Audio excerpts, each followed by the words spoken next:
Hey guys, happy Tuesday, June 4th, I believe it is. Anyway, it's been a while since I did a video. I've been wanting to do one for a few days.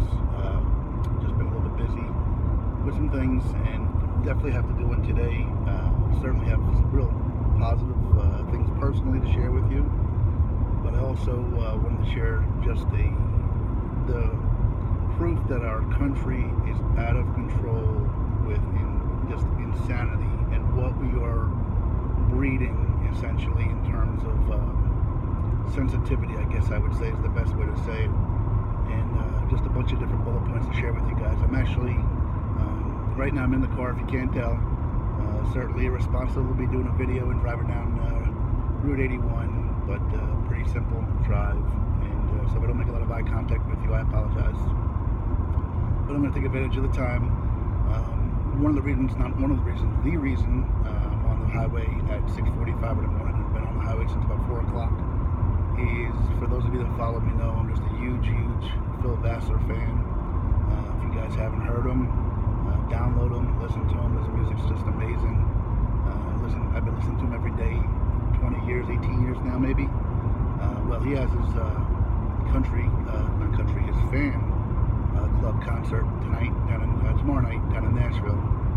So not only are Jamie and I going, but to make it really special, one of the things that's been great since I got back from my journey has been the ability to share stories and people with my family and those that I love. And a couple of folks I met from Scottsdale, Arizona, who were so special to me, Bob and Sue. They have family in Nashville. Bob is a fan of Phil Vassar as well. Music kind of moves him the way it moves me. We spent a couple of nights in Scottsdale just sitting out on the patio listening to music, having a beer and crying, man, over the words and the lyrics and how much they meant to us. And they're actually coming to see family, and they're gonna join us at the concert. So I'm excited to be able to see them again personally.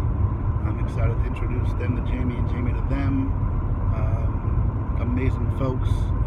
Maybe I'll get to see some of their family, would be just wonderful as well. So this journey has been a continuation to this point in day still. So really exciting time for me, in the sense that I get to continue a relationship, and of course get to see Phil Vassar and all that. Trying to get a lot of that sun out of the way here, but anyway, a few things that have just been driving me out of my mind lately.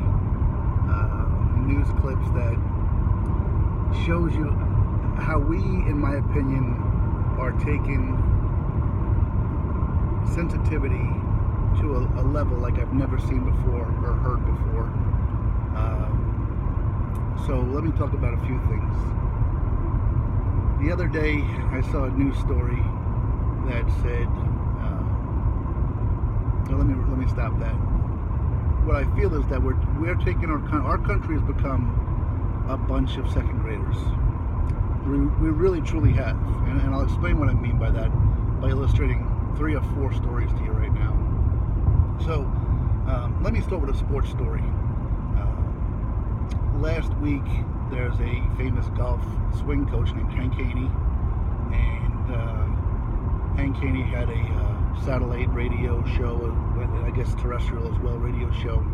But he was asked by somebody who he thought would win last week's ladies U.S. Open golf tournament.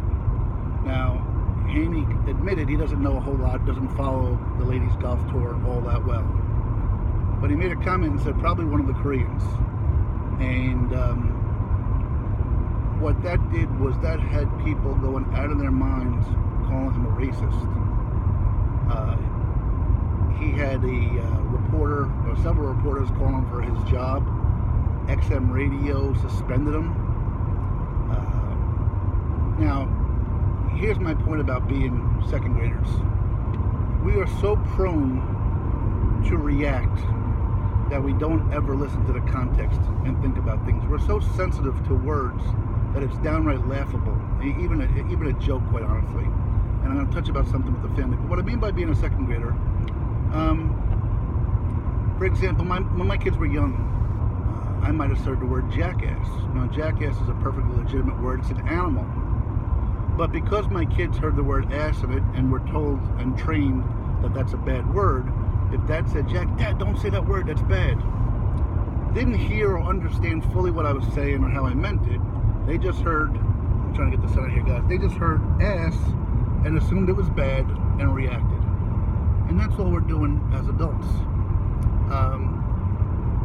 It's absolutely amazing. First of all, to those of you that don't follow women's golf, let me share with you a little bit.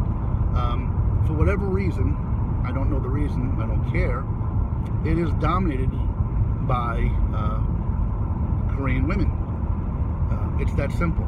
You know, when you look at the leaderboard on any given Sunday, you will see not one, but more than one Korean name on that board.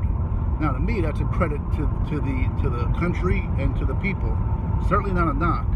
And if somebody asked me to predict who might win a tournament, if I didn't know their names individually, I don't think I'd be racist to say one of the Koreans. As an example.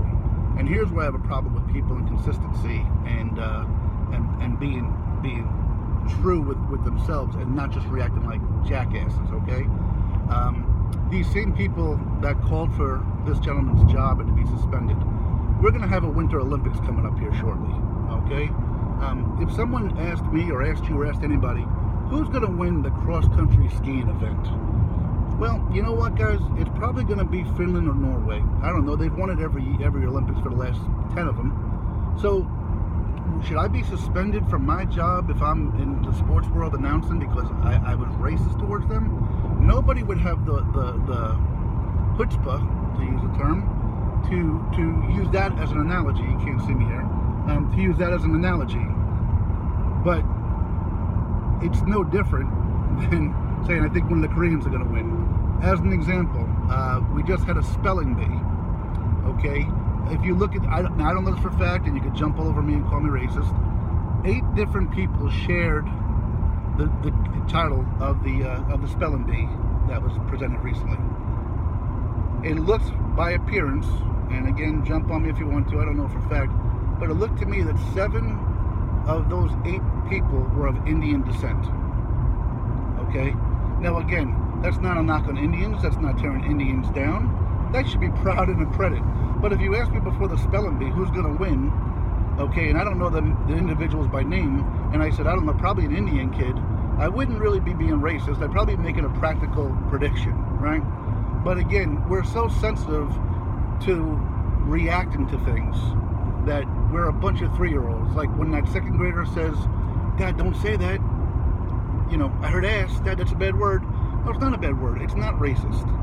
It's not racist to identify a group without denigrating them or tearing them down. And then when I talk about consistency, I have to laugh a little bit.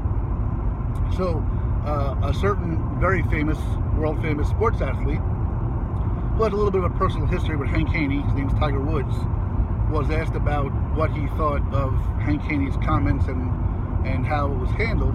His comment was essentially, well, he got what he deserved.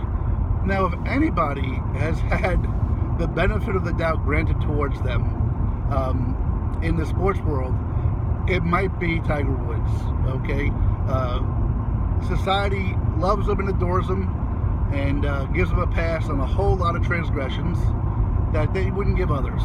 So again, instead of somebody here having an opportunity to whether they personally or dislike or like Hank Haney, say, well, I don't know, step up, hear the context of the content.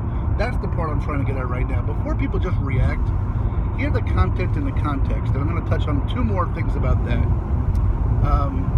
So, I mean, shame on you, XM Satellite, for suspending Hank Haney.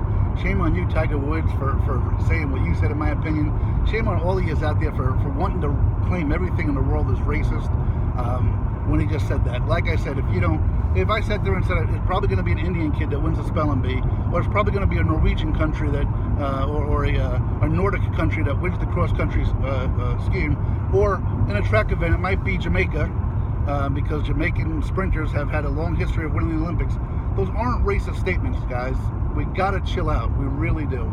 So this last one is non-sports related that came up recently. And again, I apologize if the sun is in the background and I'm in and out over here. It can't be good quality video, but So I'm reading an article the other day about, I think it was a town in Michigan, where the town put up a sign, or somebody put up a sign, maybe it was a family, I don't know, but there's an autistic child. And let me be careful how I phrase that, because apparently that's an issue as well. Can't call somebody an autistic child. Somebody put up a sign that said autistic child in area. And then within like hours or maybe days of them putting it up, someone came behind them and taped over the sign, child with autism. Now, I'm not real sensitive to a lot of things. I don't have a child with autism. I don't have an autistic child. But to me, the message is to alert drivers that we've got a child in the area, okay, that's got a concern that may not be as lucid with their mind as we would expect them to be, so to take precaution. But can you believe, to me, it's almost the audacity of somebody to go behind with a sign, a street sign, and change it from autistic child to child with autism. Is this what our world has become? Is that how little bit of time you have on your hands that you can find offense with that? Okay, and that leads me to a last point, which is one I've had for a lot of years, and I just had a conversation with my 3 children yesterday, because this has gone on for a lot of years and I never quite understood it, okay? Words can be used to attack, and can be used in a derogatory manner. There's no doubt about it. But words also have legitimate meaning to them. And when used with legitimate meaning, okay, doesn't mean we should overreact and chastise people, okay? I don't have, let me try to use all the terminology properly so all the politically correct people out there won't get upset with me. I don't have a developmentally disabled child. I don't have a mentally disabled child. I don't have a retarded child, okay? Now the last one is the point I want to talk about. For years, somehow, retarded became offensive to those people or children that are suffering. I don't get it. I really don't get it. There's a definition to retarded, and it means to have I don't have it in front of me right now, but essentially to have a lower mental, physical, or emotional capacity than something or somebody of a like age, okay? As an example, a tree's growth could be retarded by lack of sunlight or lack of water, okay? When you're saying that a child, to me, is retarded, isn't a knock on the child. It's not an attack on the child. It's simply saying that somewhere along the line, their emotional capacity, their mental capacity is lower than is expected for their age group. That's a physical definition and a physical statement. But yet, God forbid someone these days say somebody's retarded, and I don't mean that like kids playing with each other and use it improperly. But if somebody's truly developmentally disabled and they're called retarded, that's an accurate term. But yet, you know, anybody that has a child that's suffering like that would attack me vehemently right now if they heard me say that. And I just don't understand it. This is what our world has become. And the last one that really made me prompt this video, I only got a minute and a half left before I close out here, that really drove me out of my mind, was I was listening to the radio on the way down, a political station as a matter of fact, and they were talking about how, I don't know if they're meeting, I don't know all the details, but they're trying to eliminate the term owners in sports, as in the owners, it's offensive to people and racist to have an owner in sports, and gives hints of slavery. Are we out of our flippin' minds? Look, guys, I understand racism exists in this country still. I'm not saying it doesn't. But every business, every company has an owner. Okay? It might be a group of people. Okay? It might be stockholders in some cases. But sometimes it's not. It's privately held, as in the sports team. Okay? Sometimes a sports team is owned by one person. They're the owner. That's the definition. They own it. It's their possession. They could buy it, they could sell it, they could give it away. It's theirs to do what they want. It doesn't imply, sorry about that, son. It doesn't imply they own the players. There is no hint of slavery. But yet our society has bowed to this pressure that they're trying to rename the terminology of ownership in sports because it implies racism. I've got to be out of my mind with this stuff, guys. So thanks for sharing. I'll give you some updates on the Phil Bassett concert. Love you guys. Have a great day. Bye-bye now.